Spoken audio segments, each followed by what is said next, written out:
Hi everyone, let's make a special breakfast for my husband. Pancakes చేయాలనిపించింది. ముందే plan చేసుకున్నాను ఇది, అందుకే నేను ముందుగానే ఈ ప్యాన్ కేక్ మిక్స్ ఆర్డర్ చేశాను.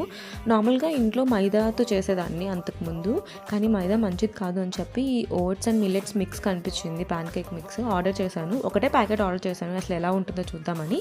ఈ మొత్తం ప్యాకెట్ పౌడర్ అంతా ఒక బౌల్లో వేసి అందులో 2 స్పూన్స్ బటర్, ఒక ఎగ్ ఆప్షనల్, ఇంకా కావాల్సినంత మిల్క్ వేసుకొని ఇది బాగా మిక్స్ చేసుకోవాలి. కొంచెం లూజ్గా ఉండేటట్టే కలుపుకోవాలి.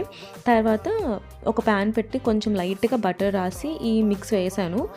ఈ మిక్స్లో చాకో చిప్స్, ఓట్స్ ఉండడం వల్ల స్ప్రెడ్ చేస్తుంటే బ్రేక్ అయిపోతుంది. అందుకే ఇంకా ఏ షేప్ వచ్చినా పర్లేదని నార్మల్గా కాల్చాను. నాకు ఇవి 7 ప్యాన్ కేక్స్ వచ్చాయి. వేసేటప్పుడే ఒక టేస్ట్ చేస్తూ తినేసాను. టేస్ట్ అయితే నాకు బాగా నచ్చింది. బార్గుకి అయితే బెల్లం వేసి గోధుమ దోశలు చేస్తారు కదా, ఆ టేస్ట్ అనిపించిందంట. అంతే. ఈ వీడియో నచ్చితే లైక్ చేయండి and please subscribe to our channel.